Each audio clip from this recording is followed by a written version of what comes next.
Hello, good morning बच्चों। आज की क्लास कक्षा 8 के लिए मैथ से अभ्यास 1 परमेय संख्याएं। बच्चों, परमेय संख्याओं में योग की संक्रिया के लिए अब हम कुछ प्रगुणों को भी समझते हैं, जैसे कि संवरक प्रगुण, क्रम विनिमय प्रगुण एवं सहचर्य प्रगुण। इनका प्रयोग करते हुए हम अपना काम आसान भी बनाते हैं और देखते हैं इनके साथ काम कैसे किया जाता है। ये वीडियो आपके लिए पार्ट 1 के रूप में है। बच्चों, परमेय संख्याओं के योग के प्रगुण में पहला नियम है संवरक प्रगुण। इसमें ऐसा होता है कि परमेय संख्याओं का योगफल भी एक परमेय संख्या होगा। ठीक है बच्चों। दूसरा प्रगुण है क्रम विनिमय प्रगुण। ठीक है, इसमें ऐसा होता है कि दो परमेय संख्याओं को किसी भी क्रम में जोड़ने पर योगफल समान होता है। ठीक है बच्चों। तीसरा है सहचर्य प्रगुण। इसमें ऐसा होता है कि तीन परमेय संख्याओं के जोड़ने के लिए पहली दो परमेय संख्याओं के योगफल में तीसरी संख्या जोड़ें या पहली संख्या अंतिम दो संख्याओं के योगफल में जोड़ें तो दोनों ही स्थितियों में योगफल समान होता है। ठीक है बच्चों, अब हम अभ्यास 1b के इन प्रश्नों को हल करना सीखेंगे। तो पहला प्रश्न है, निम्नांकित कथनों में सत्य और असत्य बताइए। तो बच्चों, -4/5 ब्रैकेट में प्लस -4/5 ब्रैकेट में। अब बच्चों हम ये देखते हैं कि अगर इनके हर बराबर हैं तो अंश को हम बिना किसी शर्त के जोड़ लेंगे। ठीक है, तो माइनस माइनस तो माइनस ही आएगा क्योंकि जोड़ना है ना, गुणा नहीं करनी है, जोड़ना है। तो जब जोड़ेंगे तो माइनस माइनस माइनस ही आएगा। और 4 और 4 कितना होता है? 8। तो 8/-8/5 हो गया ब्रैकेट में। इसका मतलब ये सत्य है। अब बच्चों इसको देखो, -6/7 + 6 ब्रैकेट में परमेय संख्या नहीं है, ये बात कह रहा है। लेकिन ऐसा नहीं है, ये गलत है।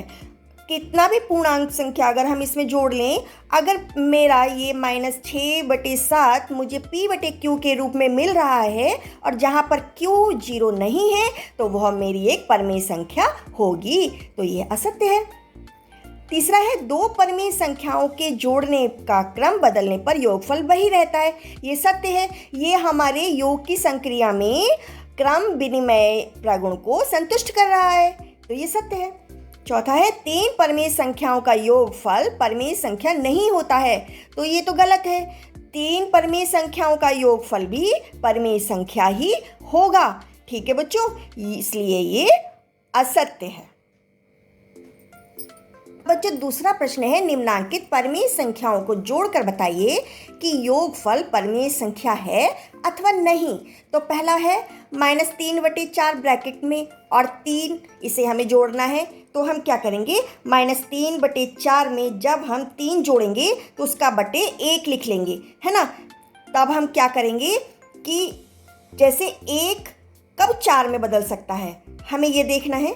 1 कब 4 में बदल सकता है? अगर मैं 1 में 4 की गुणा कर दूं तो ये 4 हो जाएगा। हर मुझे बराबर करना है।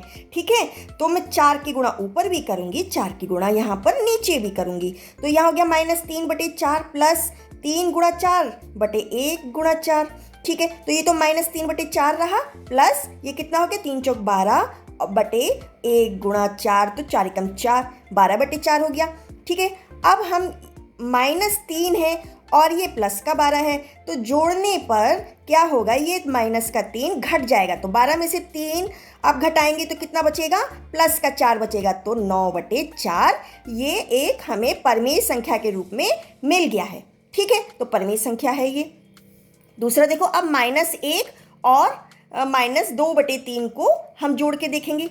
ठीक है, तो हमने अभी क्या किया था, जो हमें संख्या मिलती है उसके भी बटा 1 कर लेते हैं। अब मुझे हर बराबर करना है, तो मैं क्या करूंगी, इसमें 3 की गुणा करूंगी तो 3 की गुणा ऊपर नीचे दोनों तरफ करूंगी। ठीक है, तो क्या हो जाएगा, -3/3 प्लस -2/3। अब हर बराबर हो गए ना। अब हम जोड़ेंगे तो -3 में -2 जोड़ेंगे तो निशान तो माइनस का ही आएगा, लेकिन संख्याएं जुड़ जाएंगी। 3 और 2 5, तो कितना हो जाएगा, -5/3। तो यह एक परमेय संख्या है। ठीक है बच्चों, आया समझ में। अब बच्चों तीसरा प्रश्न है, दोनों पक्षों को हल करके सत्यापित कीजिए। तो हम देखते हैं, -5/8 प्लस -9/13 अब बराबर के इधर है -9/13 प्लस माइनस के 5/8। इसका मतलब है कि यहाँ पे क्रम बदल गया है। ठीक है, तो हम इसको हल करके देखते हैं। यहाँ पे 8 और 13 का हम लासा ले लेते हैं। जो हमें लासा लेना है तो हम ये देख रहे हैं कि 8 और 13 किसी तीसरी संख्या के टेबल में तो आता नहीं है। इसका मतलब हमें इन दोनों का ही गुणा कर लेना है। 13 8 104, यही लासा हो गया। अब हम क्या करेंगे, इधर 13 की गुणा ऊपर नीचे कर देंगे और इधर 8 की गुणा ऊपर नीचे कर देंगे, है ना। तो माइनस का 5 गुणा 13 कितना हो गया, 13 पंजे 65, -65/104 प्लस माइनस का 9 गुणा 8, तो 9 8 72, माइनस का 72/13 8 104। ठीक है, अब यहाँ पे हर बराबर हो गए। अब ये जोड़ना है, माइनस का 65 में माइनस के 72 को जोड़ना है। तो जोड़ो, 5 और 2 7 और 7 6 13, तो हो गया माइनस का 137/104। ठीक है, ये तो इसका हो गया। अब हम इसको देखेंगे, हम ऐसे ही इधर भी करेंगे। 8 की गुणा इधर ऊपर नीचे करेंगे और 13 की गुणा इधर ऊपर नीचे करेंगे तो हमें हर बराबर मिल जाएगा। ठीक है, तो 8 की गुणा इधर की तो माइनस का 9 8 72/13 8 104 प्लस लिया माइनस का 5 गुणा 13, 13 पंजे 65/13 8 104। तो यहाँ भी हम जोड़ देंगे। अब मेरे हर बराबर हो चुके हैं। माइनस और माइनस को जोड़ेंगे तो जोड़ने पे माइनस ही रहेगा, लेकिन इन दोनों को जोड़ देंगे। 5 और 2 7 और 7 6 13, कितना हो गया, माइनस का 137/104। तो ये हमारा क्रम विनिमय प्रगुण को संतुष्ट करता है। ठीक है बच्चों, अब बच्चों हम इसको भी देखते हैं। 3 प्लस माइनस का 7/12 बराबर माइनस के 7/12 में 3 को जोड़ दिया। ठीक है, यहाँ भी क्रम बदल गया है। तो अब हम ये देख रहे हैं कि 3 पूरा पूरा है तो इसका /1 ले लेते हैं। ठीक है, अब यहाँ पे हर हमें बराबर करना है। तो 1 कब 12 के बराबर हो सकता है, जब मैं 1 में 12 की गुणा कर दूं तो यहाँ पे 12 की गुणा ऊपर भी करेंगे नीचे भी करेंगे। ठीक है, तो 3 गुणा 12/1 गुणा 12 माइनस 7/12, तो 12 3 36/12 एकम 12। ठीक है, माइनस लिए 7/12, है ना। अब 36 में से 7 घटाएंगे तो आया 29/12। ठीक है, अब इसको देखो, यहाँ भी हम 3/1 करेंगे और इसको 12 बनाने के लिए हम 12 की गुणा ऊपर भी करेंगे नीचे भी करेंगे। ठीक है, तो माइनस का 7/12 प्लस 12 3 36/1 गुणा 12, 12 एकम 12। ठीक है, अब इधर भी 36 में से जब 7 घटाएंगे तो 29/12 बचेगा। यहाँ भी 29/12 बचा, इधर भी 29/12 बचा। यह भी क्रम विनिमय प्रगुण को संतुष्ट करता है। आया बच्चों समझ में। अब बच्चों इसी में तीसरा प्रश्न है, ब्रैकेट में -4/7 प्लस 1/4 में इसका बड़ा ब्रैकेट लिया प्लस 7/-16। तो बच्चों हम क्या करेंगे, पहले इन दोनों का देखेंगे, बाद में इसके साथ हम काम करेंगे। ठीक है, यहाँ पर पहली संख्या को बाहर ले लिया और ये दो संख्याओं को अंदर ले लिया।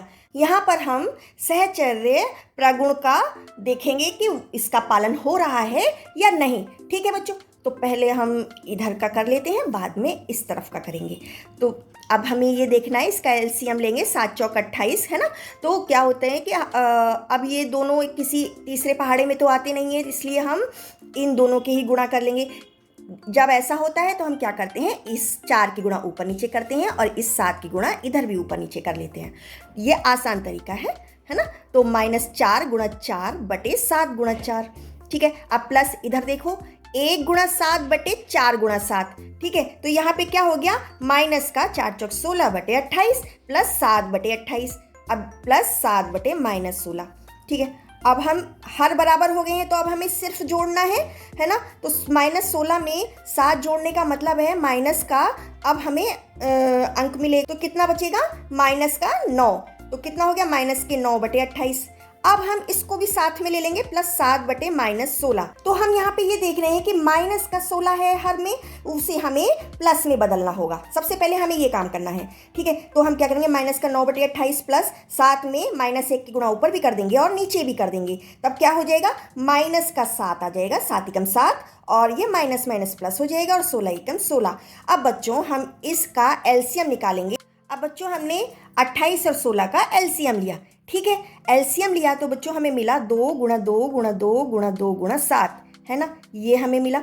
तो अब हमने देखा कि अगर इस 4 की गुणा ये 7 चौक 28 में करते हैं तो भी 112 मिलता है, और ये 16 की गुणा जब हम 7 में करते हैं तो भी 112 मिलता है। तो मेरा काम आसान हो गया। तो मैंने क्या किया, 4 की गुणा इधर ऊपर नीचे कर दी और 7 की गुणा इधर ऊपर नीचे कर दी। ठीक है, तो माइनस का 9 गुणा 4, 9 चौक 36, माइनस के 36 बटे 4 की गुणा जब 28 में करेंगे तो 112 आएगा। ठीक इसी तरीके से माइनस 7 की गुणा जब 7 में की तो माइनस का 49 आया, 7 सत्ते 49 और 16 सत्ते 112। ठीक है, अब हम इनको जोड़ेंगे, लेकिन माइनस का तो निशान माइनस का ही आएगा। 6 9 15, 15 की 5 हासिल 1, 4 और 3 7 और 1 8, 85 बटे 112। ठीक है, ये तो इधर का रहा। अब हम बराबर के इधर भी काम करके देखते हैं। अब हम इसको नहीं देखेंगे, पहले इधर ब्रैकेट का हल करेंगे। ठीक है, तो इधर हमने देखा कि -16 है, तो पहले उसको हम प्लस में बदलेंगे तो -1 की गुणा ऊपर भी करेंगे और नीचे भी करेंगे। ठीक है, तो मेरा क्या आ गया, -1/4 प्लस -7/16। ठीक है, अब हम इसका एलसीएम निकालेंगे, है ना, या हम ये देख लेते हैं कि 4 को हम 16 कैसे बनाएं। हर बराबर करना है ना, तो 4 चौक 16, तो क्या करेंगे, 4 की गुणा ऊपर भी कर देंगे नीचे भी कर देंगे, तो 4 एकम 4 हो गया, 4 चौक 16 -7/16। ठीक है, अब हर बराबर हो गए हैं, अब हम घटा देंगे, तो 7 में से 4 घट जाएगा, कितना बचेगा, -3/16 बचेगा। अब हम इस संख्या को भी ले लेते हैं, इस परिमेय संख्या को भी ले लेते हैं और साथ में करते हैं। अब हम देखते हैं 16 सत्ते 112 होता है, तो अब हम क्या करेंगे, इस 16 की गुणा इधर कर देंगे ऊपर नीचे और ये 7 की गुणा इधर ऊपर नीचे कर देंगे। ठीक है, अब जब हमने ऐसा किया तो -4 गुणा 16 बटे 7 गुणा 16, -3 गुणा 7 बटे 16 गुणा 7। ठीक है, तो अब क्या हो गया, 16 चौक 64, माइनस के 64 बटे 16 सत्ते 112। ठीक है, अब प्लस इधर माइनस का देखो, 3 सत्ते 21, ठीक है, बटे 16 सत्ते 112।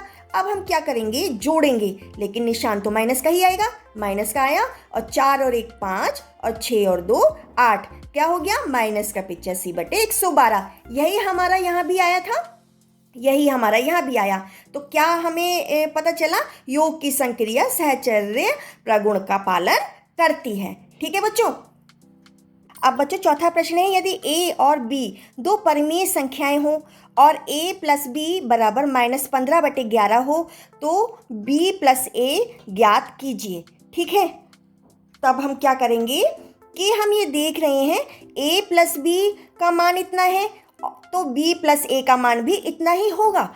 किस लिए, क्रम विनिमेय प्रगुण से परिमेय संख्याओं का योग किसी भी क्रम में एक ही होता है। a + b जब मेरा -15/11 है, तब b + a भी हमारा -15/11 होगा। बच्चों इस वीडियो में इस अभ्यास का इतना ही, है ना। नेक्स्ट वीडियो में हम इस अभ्यास के बाकी प्रश्नों को लेकर आएंगे। तब तक के लिए ऑल द बेस्ट।